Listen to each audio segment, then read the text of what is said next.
오늘 우리에게 주시는 하나님의 말씀은 누가복음 24장 36절에서 43절입니다.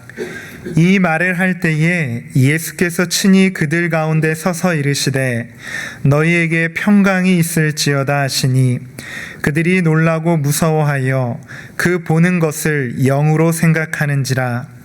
예수께서 이르시되 어찌하여 두려워하며 어찌하여 마음에 의심이 일어나느냐. 내 손과 발을 보고 나인 줄 알라. 또 나를 만져보라. 영은 살과 뼈가 없으되 너희 보는 바와 같이 나는 있느니라. 이 말씀을 하시고 손과 발을 보이시나 그들이 너무 기쁨으로 아직도 믿지 못하고 놀랍게 여길 때에 이르시되 여기 무슨 먹을 것이 있느냐 하시니 이에 구운 생선 한 토막을 드리니 받으사 그 앞에서 잡수시더라. 아멘. 예수님께서는 안식일 전날인 금요일 오후 3시에 돌아가셨습니다. 그리고 사흘째 되는 날 주일 새벽에 부활하셨습니다.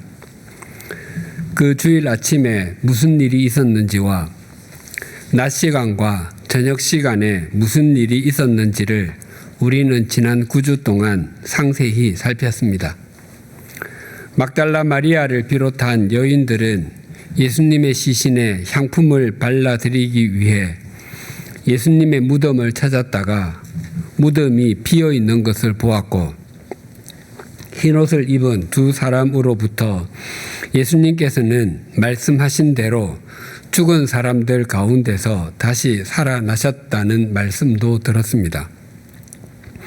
그래서 여인들은 예수님의 제자들이 있는 곳으로 달려가 그 사실을 전했습니다. 그러자 두 사람 베드로와 요한도 무덤으로 달려가 확인했더니 여인들이 말한 그대로였습니다. 그럼에도 글로바와 또 한 사람은 슬픈 빛을 띠고 엠마우라 하는 마을로 향했습니다.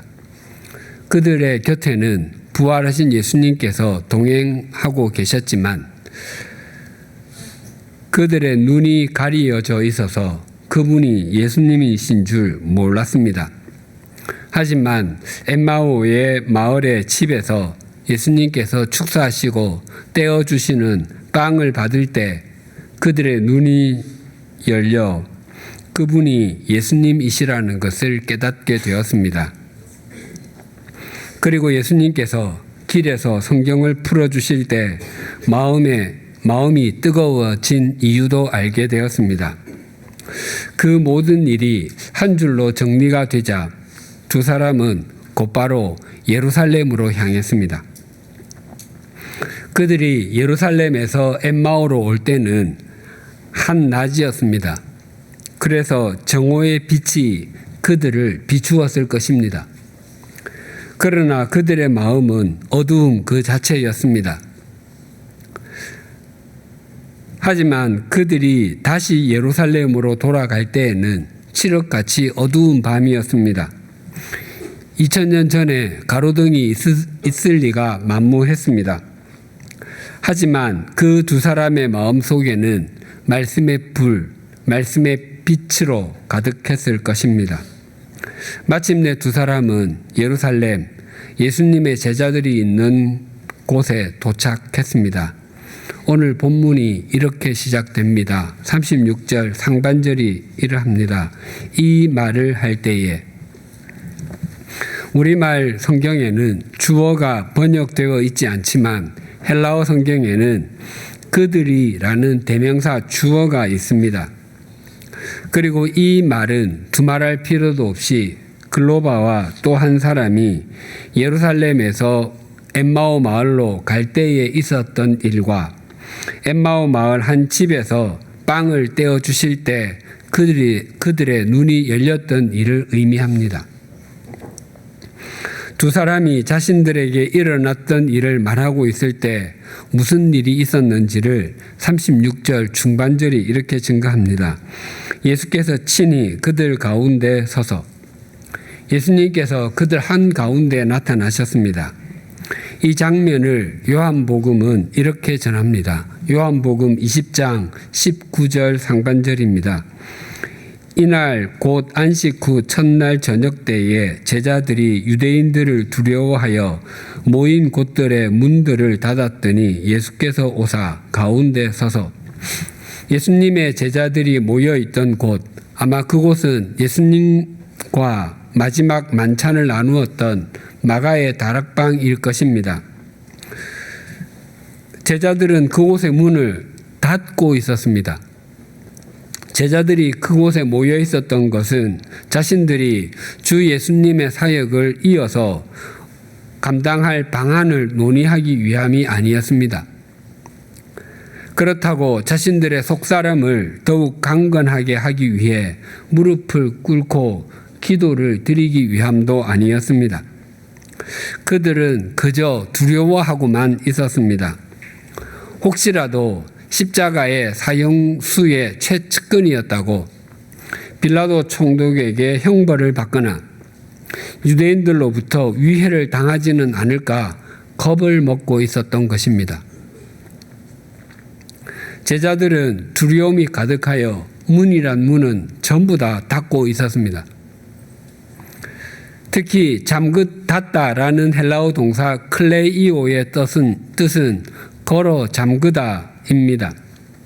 제자들은 대문이나 현관문 등 문 하나만 잠근 것이 아니라 문이란 문은 모두 이중으로 삼중으로 잠그고 있었습니다. 제자들은 막달라 마리아와 여인들로부터 빈 무덤과 예수님께서 부활하셨다는 말을 들었고 베드로와 요한으로부터도 빈 무덤에 대해서 들었습니다. 심지어 예수님의 시신을 쌌던 세마포가 가지런히 놓여 있었다고 했습니다. 게다가 예수님의 머리를 쌌던 수건은 풀어 헤친 상태도 아니었고 풀었다가 다시 개낀 상태도 아니었고 머리를 쌌던 모양 그대로 있었다고 했습니다. 그것은 부활의 가장 강력한 증거였습니다. 그런데도 예수님의 제자들이 예수님께서 부활하셨다는 말을 듣고도 두려워했던 것은 그 말이 믿어지지가 않았기 때문입니다. 사실 예수님의 제자들이 걸어 잠근 것은 그들이 있던 건물이나 공간의 문만이 아니었습니다. 그들이 그 무엇보다도 철저하게 걸어 잠갔던 것은 그들의 마음이었습니다.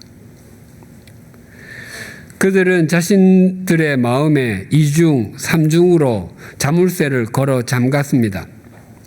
우리가 자신의 삶과 자신의 마음에 자물쇠를 채우면 그 안에는 두려움과 염려만이 가득하게 됩니다.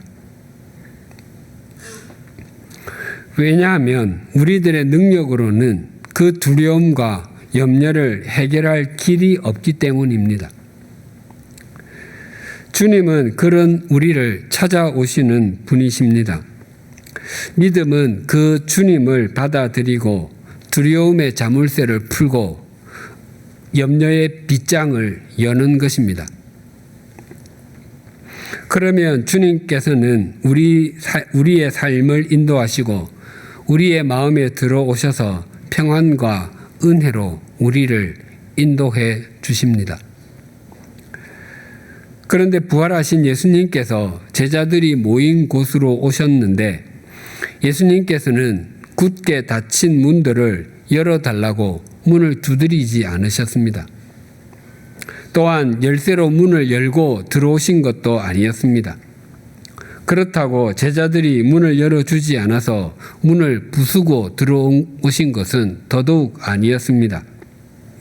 예수님께서는 두려워하는 제자들 한가운데 호련히 나타나셨습니다.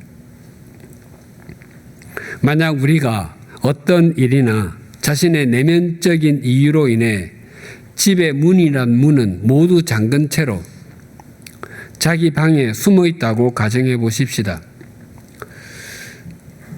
그런데 문을 두드리는 소리가 전혀 없었고 자신이 문을 열어준 적도 없으며 문이 여전히 잠긴 상태에 있음에도 누군가가 그 방 안에 서 있다면 얼마나 놀라겠습니까? 그것은 육체를 가진 사람에게는 불가능하기에 그 존재는 귀신임에 틀림없을 것이기 때문입니다. 그래서 그와 같은 상황을 실제로 겪었던 제자들이 얼마나 놀랐는지를 37절이 이렇게 증가합니다. 그들이 놀라고 무서워하여 그 보는 것을 영으로 생각하는지라. 예수님의 나타나심은 제자들에게 경악과 공포 그 자체였습니다. 제자들이 보았던 것을 표현을 순화해서 영이라고 표현했는데 실제는 귀신인 줄 알았다는 것입니다. 이미 급에 잔뜩 질려 있었는데 제자들은 갑자기 나타난 예수님을 귀신이라고 여겨 까무러칠 뻔했던 것입니다. 그래서 예수님께서 이렇게 말씀하셨습니다. 38절과 39절이 이렇게 증가합니다. 예수께서 이르시되 어찌하여 두려워하며 어찌하여 마음에 의심이 일어나느냐. 내 손과 발을 보고 나인 줄 알라. 또 나를 만져보라. 영은 살과 뼈가 없어되 너희 보는 바와 같이 나는 있느니라. 귀신은 영적인 존재라 육체를 갖고 있지 않습니다. 하지만 부활하신 예수님은 귀신이 아니셨습니다. 예수님께서는 분명히 몸으로 부활하셨기 때문에 손과 발, 옆구리 등에 상처도 있으셨습니다. 그렇다면 제자들이 문을 잠그고 있는 곳으로 오셔서 문을 두드리셔도 되지 않았겠습니까? 문을 두드리시고 제자들이 문을 열어주었다면 그렇게 놀라고 두려워하지 않았을 수도 있었을 것입니다. 그런데 왜 문을 통해서 들어오지 아니하시고 갑자기 나타나셔서 제자들을 놀라게 하고 두려워하게 하셨겠습니까? 그것은 제자들을 놀리기 위함이나 깜짝 효과를 나타내기 위함이 아니었습니다. 예수님께서 몸으로 부활하셨지만 그 몸은 시공을 초월하는 몸임을 제자들에게 또렷하게 일깨워 주시기 위함이었습니다. 36절을 다시 봉독하겠습니다. 이 말을 할 때에 예수께서 친히 그들 가운데 서서 이르시되 너희에게 평강이 있을지어다 하시니 시간과 공간을 초월하시는 몸으로 부활하신 예수님께서 제자들에게 말씀하신 것은 너희에게 평강이 있을지어다 였습니다. 평강이라는 단어는 에이레네인데 평안, 평화, 화평 등의 의미로 히브리어 샬롬을 번역한 것입니다. 샬롬이란 이스라엘 백성이 서로 만나거나 헤어질 때 주고받는 보편적인 인사말입니다. 그러나 부활하신 예수님께서 제자들에게 너희에게 평강이 있을지어다 라고 말씀하신 것은 그저 의례적인 인사가 아니었습니다. 요한복음에 의하면 제자들에게 예수님께서는 이 말씀을 2번이나 반복해서 하셨습니다. 또 8일 후에 다시 나타나셨을 때도, 그러니까 처음에 나타나셨을 때는 도마가 없었고 두 번째 나타났을 때는 도마가 있었습니다. 그때도 동일하게 너희에게 평강이 있을지어다 라고 말씀하셨습니다. 예수님께서 사랑하는 제자들에게 가장 주기 원하셨던 것이 평강, 즉 평안이었던 것입니다. 부활하신 예수님께서는 제자들이 두려움과 불안, 불신에서 벗어나 그들의 삶과 믿음 속에 참된 평안이 가득하기를 원하셨습니다. 바른 믿음은 어떤 상황에서도 평안을 누리는 것입니다. 물론 그것이 그 어떤 어려움도 없고 하는 일마다 다 잘 된다는 것을 의미하지는 않습니다. 또한 우리의 몸과 마음이 그 어떤 환경에도 조금도 흔들리지 않는 강철 같은 인간이 된다는 의미도 아닙니다. 우리를 창조하시고 우리의 삶을 인도하시는 하나님께서는 우리 삶의 자리, 우리가 처한 환경, 우리의 마음을 결코 모르지 아니하신다는 것입니다. 그 하나님을 신뢰하는 것이 평강의 사람이 되는 첩경입니다. 왜냐하면 우리의 삶의 상황이 눈보라가 휘몰아치는 것 같고 비바람이 몰아치는 것처럼 보여도 하나님께서는 찬송가 가사처럼 큰 바위 및 안전한 그곳으로 우리 영혼을 숨기시는 분이시기 때문입니다. 또한 우리의 인생길이 메마른 광야를 걷는 것 같아 심한 갈증을 느낄 때에도 우리 앞에 있는 반석에서 샘물이 나게 하시는 분이시기 때문입니다. 그래서 우리는 언제 어디서나 주님께서 주시는 평안을 누릴 수 있습니다. 그래서 사람이 가장 두려워하는 대상인 죽음을 이기시고 부활하신 예수 그리스도 성자 하나님이 함께하고 계심을 중심으로 신뢰한다면 그 어떤 상황에서든지 또 그 어떤 시간에서든지 평강을 누릴 수 있습니다. 시간과 공간을 초월하시는 예수 그리스도께서 지금 내 앞에 계시는데 또한 우리 가운데 계시는데 그 무엇이 우리의 평강을 빼앗아갈 수 있겠습니까? 또한 우리가 예수님의 약속 볼지어다 내가 세상 끝날까지 너희와 항상 함께 있으리라라는 이 말씀을 중심으로 믿으면 우리는 어떤 상황에서도 평강의 사람이 되고 평강의 통로가 될 수 있습니다. 제자들은 두려워 모든 문을 잠그고서도 두려움에 짓눌려 있었습니다. 하지만 부활하신 예수님께서 그들 가운데 오셔서 그들에게 평강을 부어주셨을 때 그들은 그들과 동행하시는 주님으로 인해서 진리의 평강을 전하는 사도, 생명의 평강을 전하는 사도가 되었습니다. 문이 잠긴 방에서 두려움에 떨고 있었던 베드로는 이렇게 변화가 되었습니다. 사도행전 12장 5절에서 7절입니다. 이에 베드로는 옥에 갇혔고 교회는 그를 위하여 간절히 하나님께 기도하더라. 헤롯이 잡아내려고 하는 그 전날 밤에 베드로가 두 군인 틈에서 두 쇠사슬에 매여 누워 자는데 파수꾼들이 문 밖에서 옥을 지키더니 호련히 주의 사자가 나타나며 옥중에 광채가 빛나며 또 베드로의 옆구리를 쳐 깨워 이르되 급히 일어나라 하니 쇠사슬이 그 손에서 벗어지더라. 스데반의 순교 이후에 예루살렘에는 대대적인 박해가 있었고 그래서 그리스도인들이 뿔뿔이 흩어졌습니다. 또한 요한의 형 야고보가 헤롯 왕에게, 여기서 말하는 헤롯 왕은 헤롯 아그리파 1세인데 그는 예수님께서 태어나실 때의 왕이었던 헤롯 대왕의 손자였고 예수님께서 공생애를 보내실 때의 왕이었던 헤롯 안티파스의 조카였습니다. 그 헤롯 아그리파에게 야고보가 순교의 제물이 되었습니다. 헤롯 왕은 그의 죽음을 유대인들이 기뻐하는 것을 보고 예수님의 제자들 중에 대표적인 베드로마저도 투옥했습니다. 이제 하루 남은 6월절만 지나면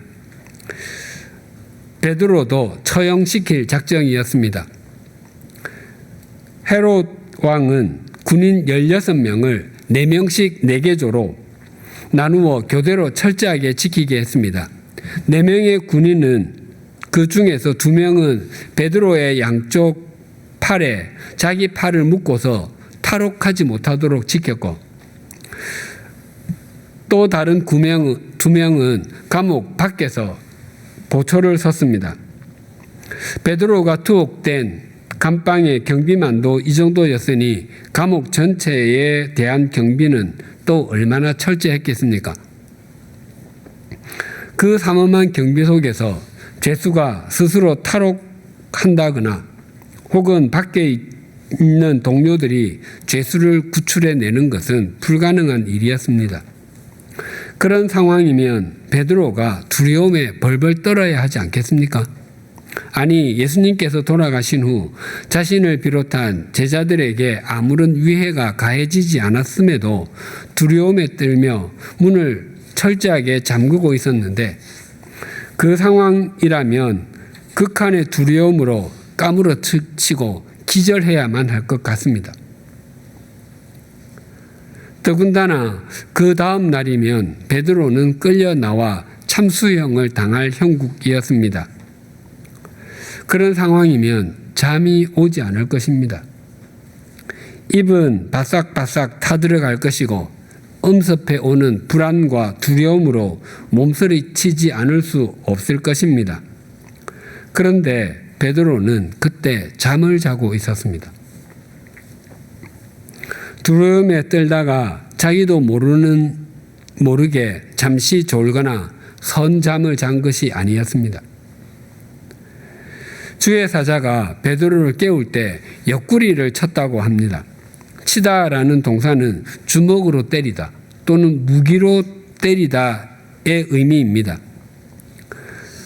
우리식으로 표현하면 베드로가 얼마나 깊이 잠이 들었든지 아무리 깨워도 일어나지 않아서 발로 옆구리를 걷어 차서 깨웠다는 것입니다.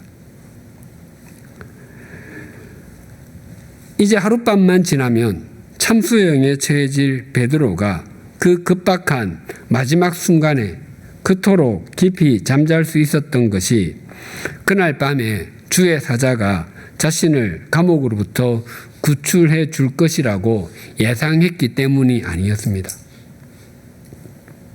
사실 그는 주의 사자가 자신을 구해냈을 때도 그것이 현실이 아니라 꿈인 줄 알았습니다.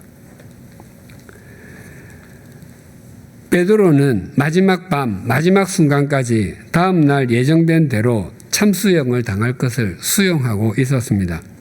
그럼에도 베드로가 두 군인 틈에서 쇠사슬에 묶여서도 깊이 잠을 잘 수 있었던 것은 마치 평소 집에서 잠을 자듯이 평상심으로 잠을 잘 수 있었던 것은 주님의 평강의 주님이 함께하고 계심을 전적으로 신뢰했기 때문입니다. 즉 그가 평강의 사람이었기 때문입니다. 이처럼 주님의 평강을 누리며 평강의 사람이 된 사도 베드로가 편지를 보내며 이렇게 인사했습니다. 베드로전서 1장 2절입니다. 곧 하나님 우리 아버지의 미리 아심을 따라 성령이 거룩하게 하심으로 순종함과 예수 그리스도의 핏부림을 얻기 위하여 택하심을 받은 자들에게 편지하노니 은혜와 평강이 너희에게 더욱 많을지어다. 또 베드로후서 3장 14절입니다. 그러므로 사랑하는 자들아 너희가 이것을 바라보나니 주 앞에서 점도 없고 흠도 없이 평강 가운데 나타나기를 힘쓰라.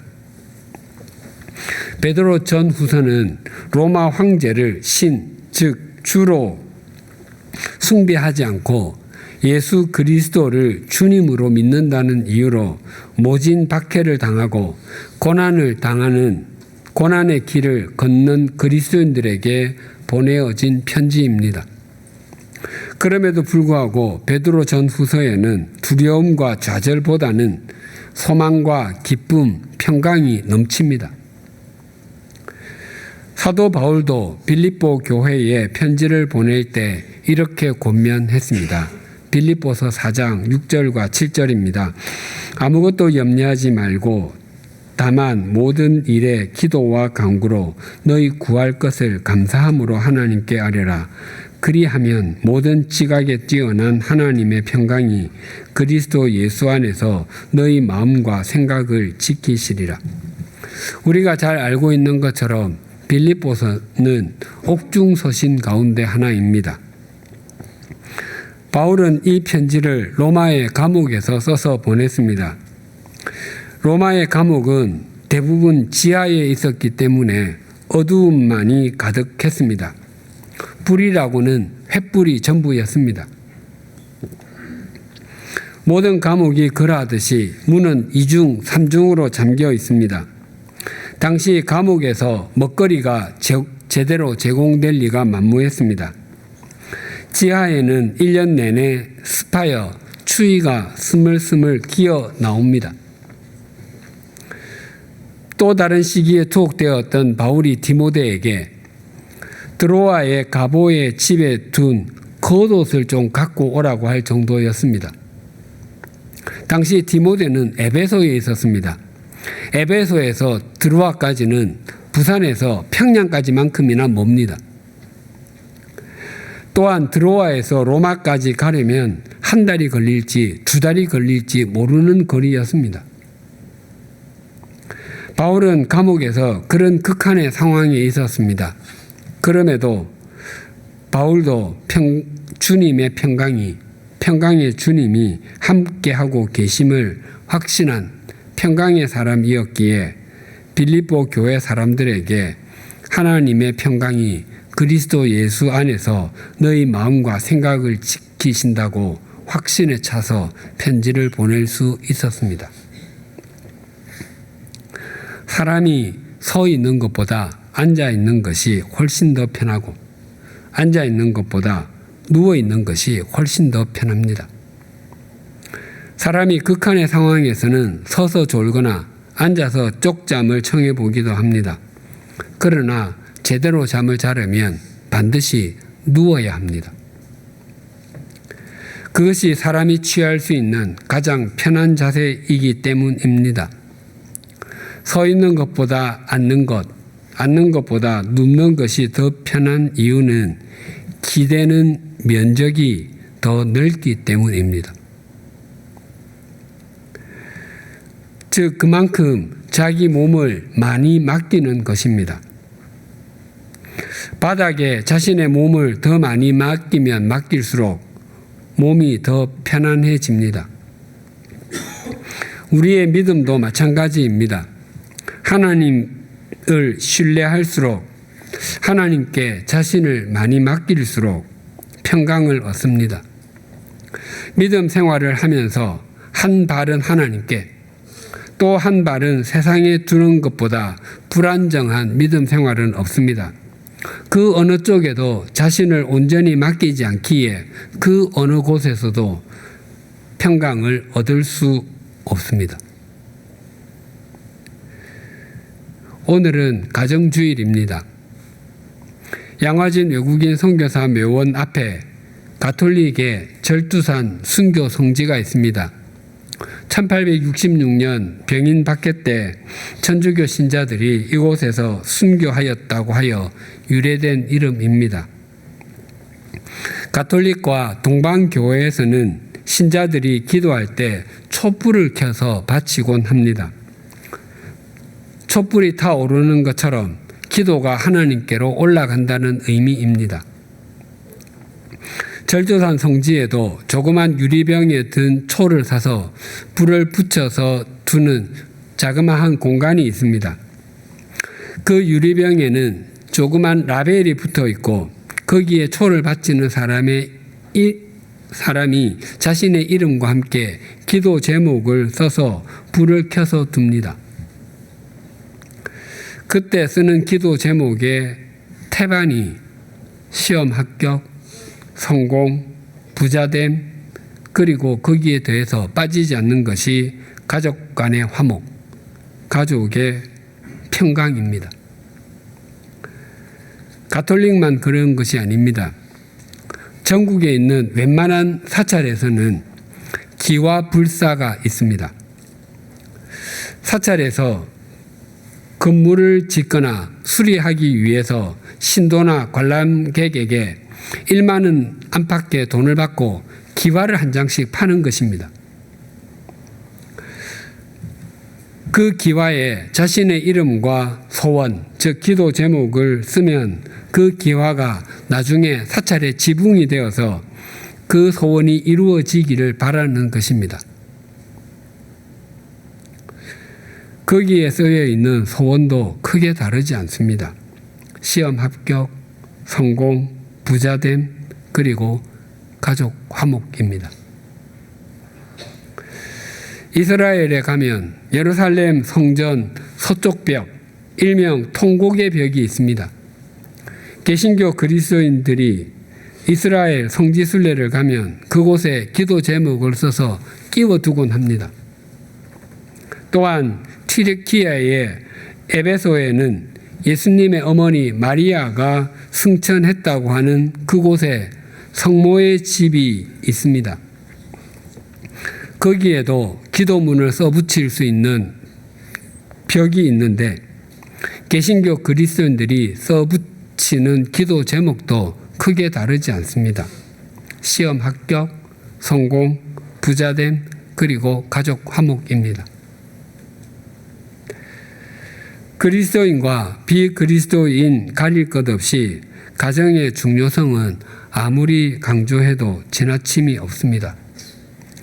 하나님께서는 엿새 동안 천지 만물을 창조하셨습니다. 그 마지막 날 마지막으로 만든 것이 사람이었습니다.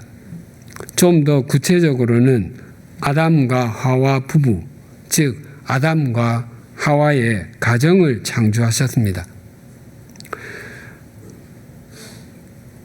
그리고 그 이후 하나님께서는 가정을 통해서 세상을 새롭게 하셨습니다.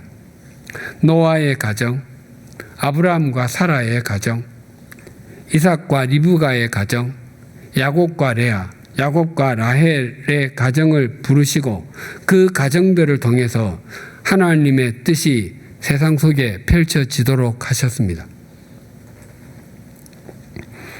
우리 사회를 구성하고 지탱하는 가장 기본적인 단위는 가정입니다. 가정 건강의 정도는 그 사회의 건강도와 그 국가의 건강도와 비례합니다. 오늘날 가정의 형태는 참 많이 다양해졌습니다. 내가 어떤 형태의 가정에 속해 있는지는 그렇게 중요하지 않을 수 있습니다. 그러나 어떤 형태의 가정이든지 가정을 건강하게 꾸려가고 가정의 구성원이 건강한 가족이 된다면 그 가정은 그 사회에 굉장히 큰 공헌을 하는 것입니다. 그렇다면 어떻게 하면 가정에 평강이 있게 할 수 있겠습니까? 예수님의 제자들은 두려움이 가득하여 문이란 문은 모두 닫고 있었습니다. 그러나 그곳에 부활하신 예수님께서 오셔서 평강이 있을지어다 라고 말씀하시고 제자들이 그 말씀을 받아들였을 때 그들은 주님의 평강을 누리고 평강의 주님과 동행함으로 평강의 사람이 될 수 있었습니다. 우리 집이 평강의 가정이 되고 가정의 평강을 누리려면 예수 그리스도를 우리 가정의 한가운데 모셔야 합니다.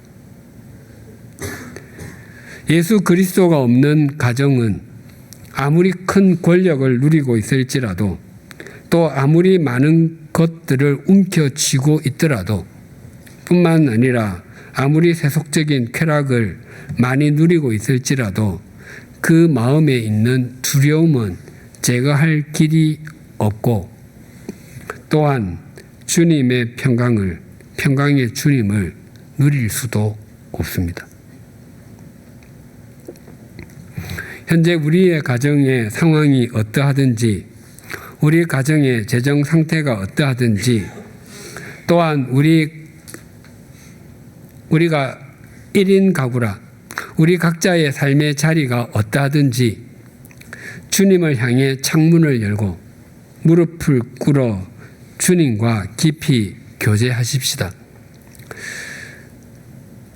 우리의 인생이 갈기갈기 찢긴 것 같을지라도 주님께서는 그것을 신비하게 누비고 이어 멋진 조각보를 만드시는 분이십니다.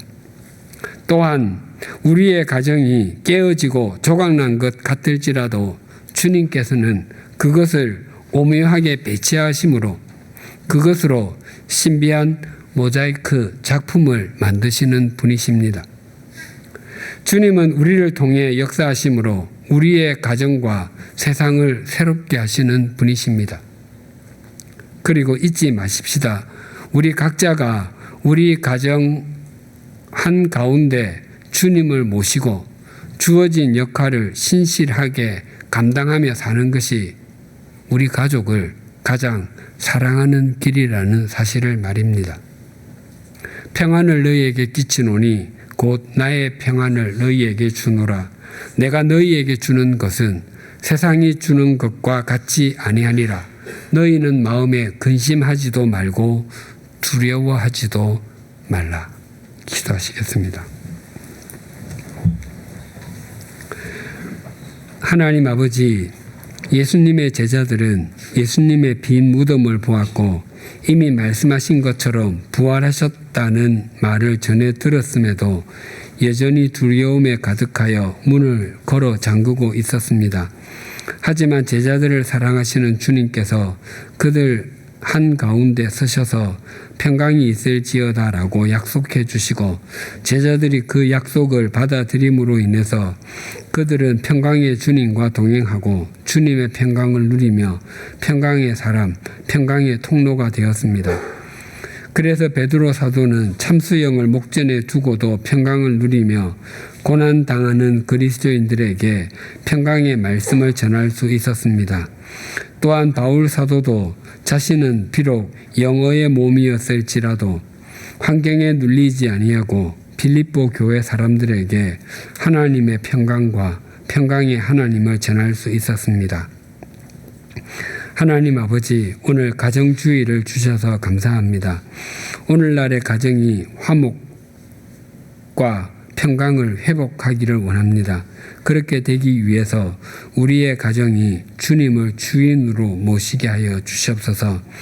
혹 우리의 가정이 찢긴 천 조각과 같다고 할지라도 주님께서는 그것으로 아름다운 조각보를 만드시는 분이신 것을 신뢰합니다. 또한 우리의 가정이 깨어져 파편처럼 보일지라도 주님께서는 그 파편으로 모자이크 작품을 만드시는 분이신 것도 믿습니다. 우리 자신과 우리 가족 구성원이 주님의 평강을 수용함으로 평강의 사람, 평강의 통로가 되게 하여 주시옵소서. 예수님의 이름으로 기도드립니다. 아멘.